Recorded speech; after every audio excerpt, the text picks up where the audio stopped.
Bismillahirrahmanirrahim. Assalamualaikum warahmatullahi ta'ala wabarakatuh. Konsumen dimanapun Anda berada, kembali lagi berjumpa bersama. Semoga kita selalu dalamkan baik dan kebaikan selama kita semua. Amin ya Allah. Oke kawan-kawan, alhamdulillah kembali lagi Maki berkesempatan untuk berbagi soal-soal CPNS, di mana soal ini Maki buat berdasarkan FR yang beredar di alam jagat raya ini. Mudah-mudahan apa yang Maki berikan, apa yang Maki sampaikan bisa bermanfaat untuk kawan semua. Oke kawan-kawan, hari ini memasuki hari ke-18, di mana hari demi hari tentunya ya tak terasa pelaksanaan CPNS semakin mendekat gitu untuk kawan-kawan juga. Mungkin ada yang sudah mengikutinya dan juga ada yang akan mengikutinya. Untuk itu marilah kita manfaatkan waktu yang tersisa ini bagi kawan-kawan yang belum mengikuti tesnya, agar kawan-kawan diberikan kemudahan dalam menjawab soal-soal yang diberikan. Karena insya Allah kalau sering berlatih, sering membaca, maka kawan-kawan akan dimudahkan dalam menjawab soal-soal yang diberikan. Dan pada pertemuan kali ini Maki akan membahas soal FR mengenai di hari ke-18 ini tentang tes wawasan kebangsaan. Gitu.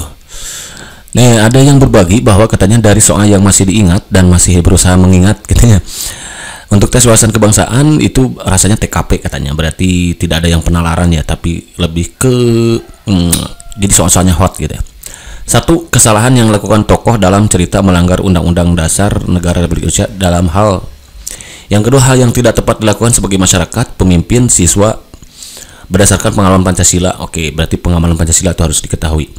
Tugas DPR juga harus kawan-kawan kuasai. Nanti insya Allah akan Maki buatkan lah materinya ya, videonya. Integritas Haji Agus Salim dalam cerita gitu. Untuk bahasa Indonesianya, kawan-kawan harus bisa mencari inti paragraf, nilai moral cerita, kalimat efektif, tanda baca yang salah, dan ide pokok paragraf. Nanti insya Allah akan Maki buatkan TWK-nya ya. Di video sebelumnya Maki sudah berbagi tentang majas. Untuk tiu, nah itu tiu akan juga Maki buatkan nanti. Itu bisa pecahan, dikali, bagi, tambah, kurang katanya. Untuk perbandingan 3 atau 4 soal pekerja dan hari 1 soal jumlah bensin dan jarak. Oke, ada perbandingan berbalik nilai dan senilai berarti ini ya. Oke, berikutnya analitis kayaknya 4 soal posisi duduk melingkar. Nih harus kawan ketahui duduk berderet. Siapa saja chef ya yang bisa masakan Cina, ada posisi duduk berhadapan. Nih harus tahu. Berarti penalaran analitis nih. Deret 3 soal sederhana, ada yang angka ribuan, ratus ribu, huruf gak ada. Tapi bisa saja untuk kawan-kawan bisa ada huruf ya. Terus silogisme 3 soal, beberapa pilihan jawaban mengecoh mirip tapi tak sama. Itu insya Allah nanti akan mengakibatkan untuk silogisme ya. Analogi verba 3 atau 4 soal, matahari terang, api bagaimana gitu ya. Kalau matahari, api panas gitu ya. Soal cerita 1 atau 2, figura 10 soal kayaknya. Figura banyak keluar, memang di tahun kemarin juga figura banyak keluar muncul ya. Silakan kawan-kawan sering lihat video Maki sebelumnya, ada figura tuh. Kemudian analogi 3 ketidaksamaan 4 ceria. Kemudian ada persamaan jika X sama dengan Y sama dengan berapa, maka hubungan X dan Y bagaimana? Baik-baik saja gitu ya. Oke. Untuk TKP ada istilah yang beda, hospitality, pelayanan publik. 7 apa ini? Sosial kultural, sosial budaya. 7 nomor sikap kita ditugaskan di tempat yang berbeda. Lainnya kurang lebih modelnya sama kayak soal-soal di TKP kebanyakan. Hanya menggunakan bahasa yang menurutku terlalu tinggi, jadi harus beberapa kali baca soal baru paham. Pilihannya juga mengecoh, hampir-hampir mirip semua.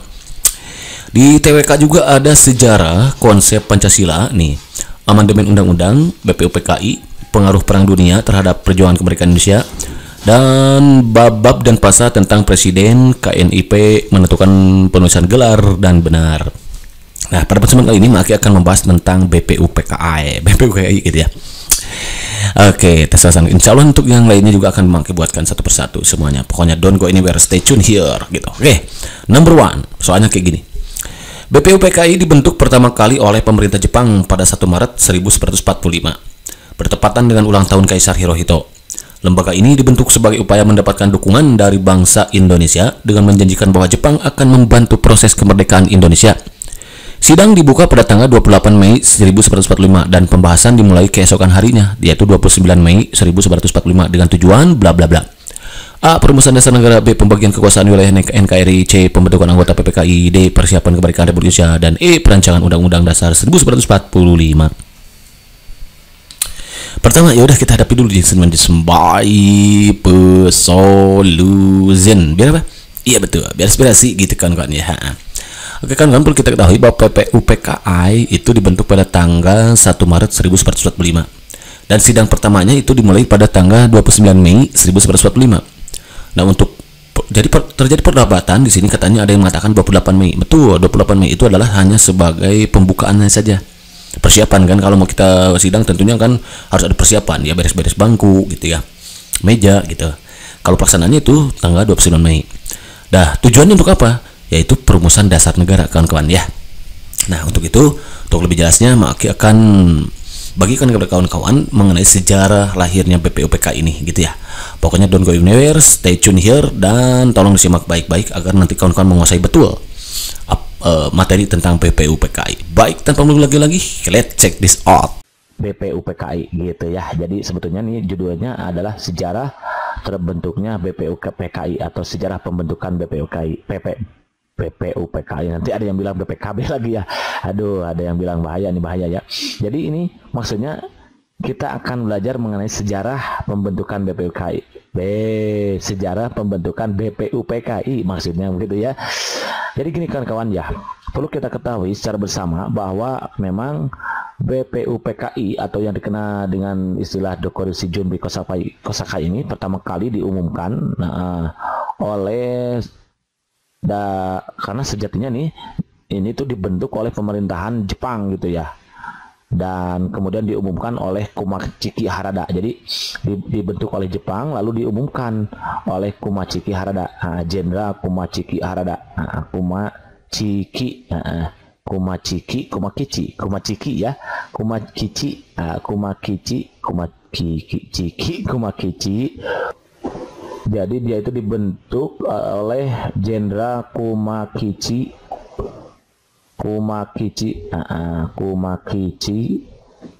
Harada pada tanggal 1 Maret 1945. Itu sebetulnya pembentukannya. Jadi awal pembentukannya memang 1 Maret 1945. Namun nih dia dibentuk secara resmi, ini baru-baru diresmikan, kemudian diresmikan pada tanggal 29 April. 29 April 1945 bertepatan dengan hari ulang tahun Kaisar Hirohito.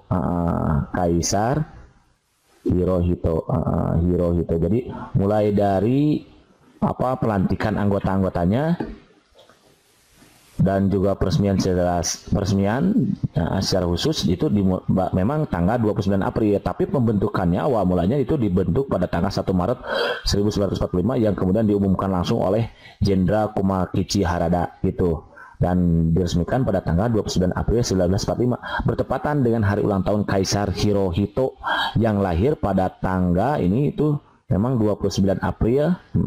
Beliau itu lahirnya 29 April tahun 1901. Jadi yang di sini nih ya ada 29 April kan ya. Kalau 29 April yang pertama ini adalah hari lahirnya Kaisar Hirohito,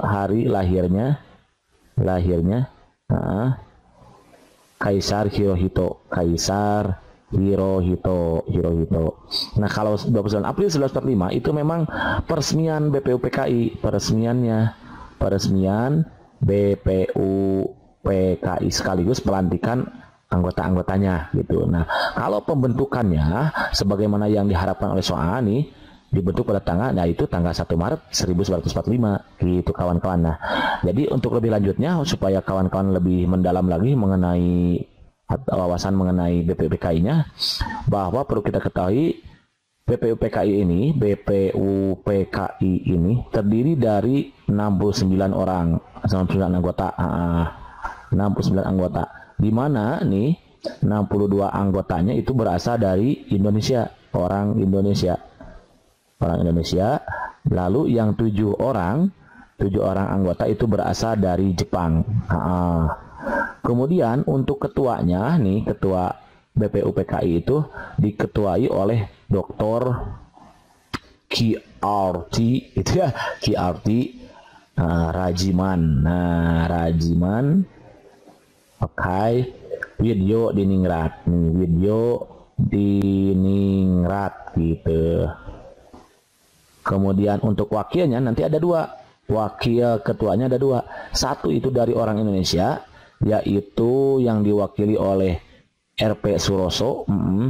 RP bukan rupiah tapi ya, Raden Panji kalau nggak salah itu namanya, Raden Panji Suroso kalau nggak salah, berarti benar gitu ya, Suroso. Ini orang Indonesia.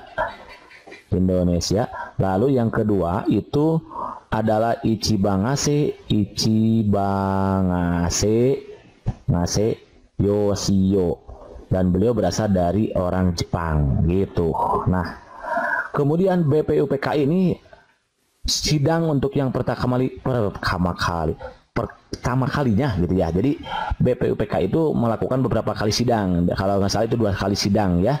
Sidang pertama ini ada sidang ke-1 yang dimulai dari tanggal 29 Mei tahun 1945 gitu ya, sampai 1 Juni nih 1945.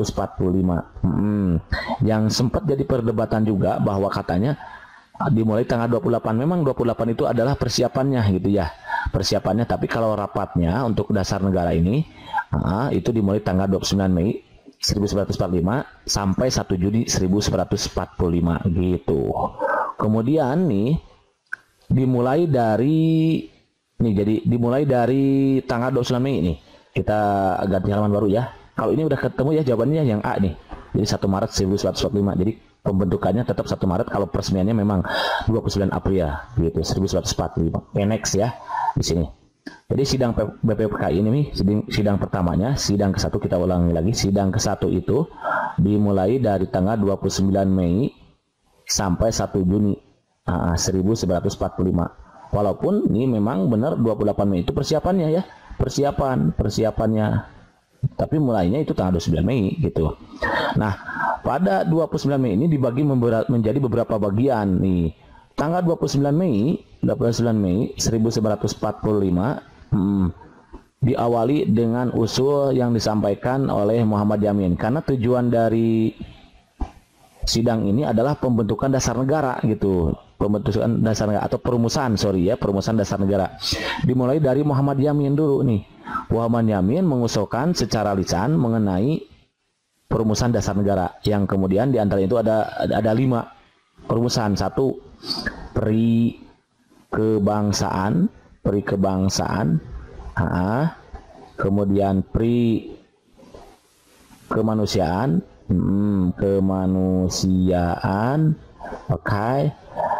peri ketuhanan, peri ketuhanan,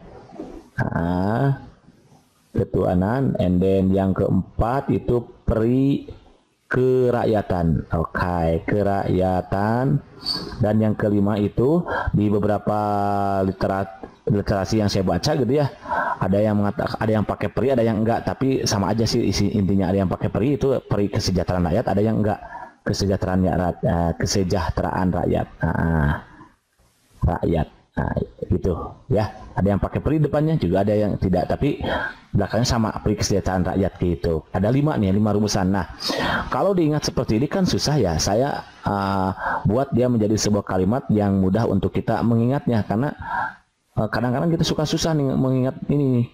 Siapa tahu nanti kalau di soal ditanyakan berikut adalah 5 rumusan dasar negara yang dikemukakan oleh misalkan Supomo, oleh siapa nih pertama tuh, oleh Suroso, siapa, Muhammad Yamin, sorry ini 29 Mei Muhammad Yamin ya, kecuali misalkan, bisa aja begitu kan. Nah, maka supaya mudah mengingatnya kawan-kawan, cukup ingat sebuah kata atau kalimat nih, bang matu, ada bang matu, namanya bang matu keras gitu, bang matu keras. Maksudnya gimana? Bang, peri kebangsaan, peri kemanusiaan, tuh peri ketuhanan gitu maksudnya. Peri kerakyatan, kan di sini ada kerakyatan, kesejahteraan rakyat gitu ya. Bang matu keras, sejahteraan rakyat gitu.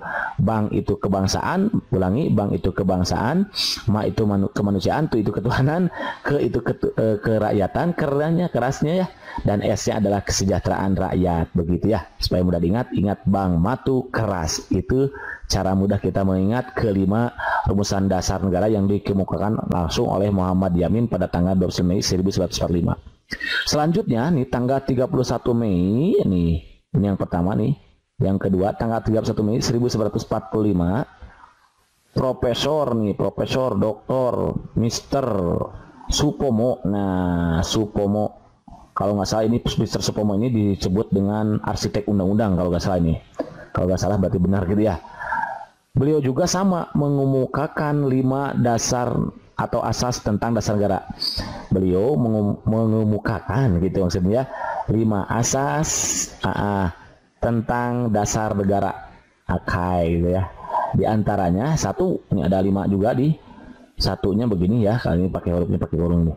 1, persatuan. Persatuan. Kedua itu adalah kekeluargaan. Oke. Ketiga itu ke sini aja ya, biar menghemat lokasi wilayahnya gitu ya, takut habis nanti ya. Ketiga itu adalah keseimbangan lahir batin. Keseimbangan lahir dan batin. Oke, gitu ya. And then keempat itu adalah musyawarah. Dan kelima di sini aja ya, 5 itu ada keadilan sosial. Nah, kawan-kawan, kalau kita mengingat seperti ini itu kan susah juga, sama ya. Kalau tadi tanggal 29 Mei 1945 ya 5 rumusan dasar negara yang dikemukakan langsung oleh Muhammad Jamil itu kita cukup mengingat Bang Matu keras, maka yang ini pun sama. Karena kalau diingat seperti ini sulit sekali. Nah, untuk kasus yang ini kawan-kawan cukup mengingat sebuah kalimat, satu keluarga, oke. Satu keluarga lahir, kalimat batin ya, satu keluarga lahir Syawal gitu. Maksudnya gimana? Satu keluarga lahir Syawal. Satu, berarti persatuan gitu. Keluarga, berarti kekeluargaan tuh kan. Lahir, berarti keseimbangan lahir dan batin tuh gitu kan ya. Nah, lahir Syawal, berarti Syawalnya ini musyawarah, wanya adilan sosial gitu, keadilan sosial gitu kawan-kawan ya. Jadi supaya kita mudah mengingatnya, kelima asas tentang dasar negara yang dikemukakan langsung oleh Mr. Supomo pada tanggal 31 Mei 1945 ini adalah cukup kita ingat sebuah kalimat, satu keluarga lahir Syawal, satu persatuan keluarga, kekeluargaan, lahir berarti lahir dan batin, keseimbangan lahir dan batin maksudnya ya. Syawal, musyawarah awal, keadilan sosial gitu kawan-kawan ya. Nih harus kita ingat. Nah, kalau begini kan mudah diingatnya. Beda kalau kita mengingat satu persatu sulit nih. Kadang kita juga suka lupa. Kita kawan-kawan aja kali ya, saya enggak gitu ya. Oke nih, begitu. Itu yang kedua. Kemudian nih nanti dilanjutkan lagi pada tanggal 3 Juni nih, 3 Juni. Pada tanggal 1 Juni gitu, 1 Juni 1945. Nah, di sini Insinyur Soekarno berpidato yang menyampaikan rumusan mengenai dasar negara yang kemudian diberi nama Pancasila. Nah, beliau juga sama nih berpidato mengenai 5 dasar negara itu yang kemudian diberi nama Pancasila dengan isinya sebagai berikut. Isinya itu sebagai berikut. 1, isinya adalah nasionalisme. Waktu itu beliau itu nasionalisme. 2, internasionalisme. Nah, internasionalisme. Gitu. Kawan-kawan, kemarin nasionalisme itu ada yang mempertanyakan di soal sebelumnya bahwa nasionalisme di buku saya katanya kebangsaan. Gimana tuh, sama nggak? Ya sama ya, nasionalisme itu udah kebangsaan gitu. Kalau internasionalisme itu masuknya itu kemanusiaan. Gitu. Kemanusiaan. Jadi boleh kita tulis kebangsaan, nasionalisme kebangsaan. Ini internasional itu adalah kemanusiaan. Kemanusiaan. Jadi kemudian yang ketiga, mufakat atau demokrasi. Mufakat atau demokrasi. Oke, ini demokrasi. Yang keempat, beliau mengemukakan itu kesejahteraan sosial. Kesejahteraan sosial. And then yang kelima itu adalah ketuhanan yang berkebudayaan.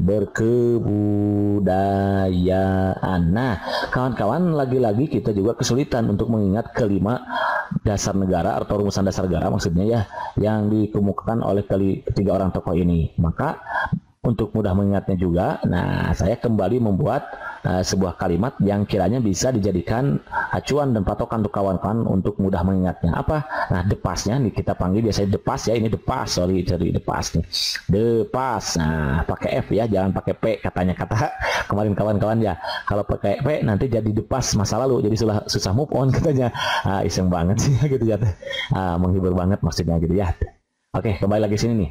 Jadi supaya mudah kita mengingatnya, depasnya itu adalah kita cukup mengingat sebuah kata atau kalimat di sini.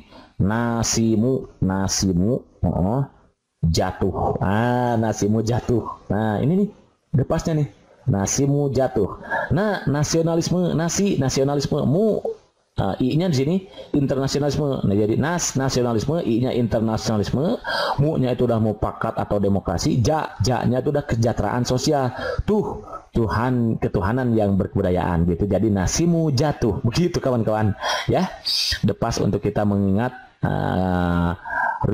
rumusan dasar negara yang dikemukakan oleh ketiga orang tokoh. Yang pertama yang oleh Muhammad Jamil itu kita cukup mengingat Bang Matu keras, bangnya kebangsaan, maknya kemanusiaan, tunya ketuhanan, ke-nya kesejahteraan, kerakyatan, adil, AS-nya adil, keadilan, kesejahteraan sosial ya, kesejahteraan rakyat, S-nya sejahteraan rakyat gitu ya, ini. Kemudian untuk Mr. Supomo kita cukup mengingat satu keluarga lahir sawah, satu persatuan keluarga kekeluargaan lahir, keseimbangan lahir dan batin gitu, musyawarah nih, berarti sawahnya musyawarah, L-nya itu keadilan sosial gitu. Awas ketukar dengan ini S itu kesejahteraan rakyat. Kalau ini keadilan sosial. Lalu yang 1 Juni 1945 yang dikemukakan oleh Insinyur Soekarno itu adalah nasimu jatuh. Nasionalisme, I-nya internasionalisme, mu-nya mufakat atau demokrasi, ja-nya kesejahteraan sosial, tuh-nya ada ketuhanan yang berkebudayaan gitu kawan-kawan ya. Understand? Jadi steady mantap gitu ya. Oke, next nih. Kemudian dari usulan-usulan ini lebih lanjut, Insinyur Soekarno mengemukakan bahwa kelima dasar negari, 5 dasar tadi diperas lagi menjadi trisila. Trisila. Kata beliau itu dari 5 diperas jadi 3 trisila. Yang diantaranya isinya itu, diantaranya apa? Isi trisila. Sosionasionalisme, kemudian sosiodemokrasi,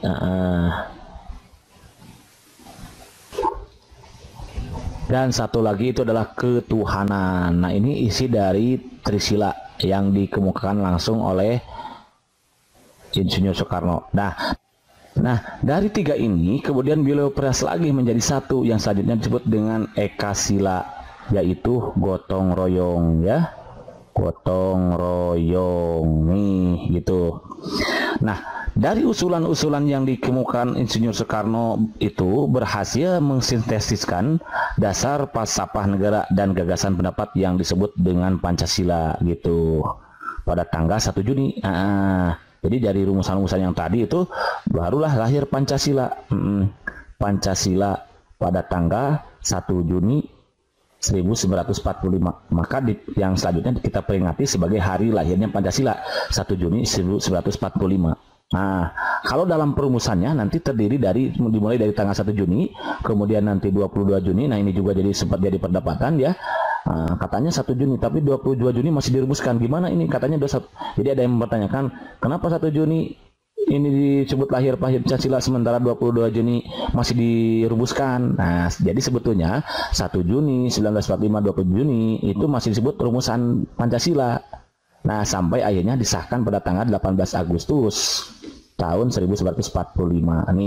Ini ketiga ini selanjutnya disebut dengan rumusan Pancasila.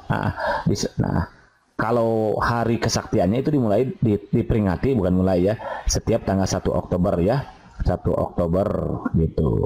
Nah, ini hari kesaktian Pancasila. Jadi 1 Juni 1945 itu masih sifatnya rumusan yang dari 3 orang tadi termasuk Insinyur Soekarno.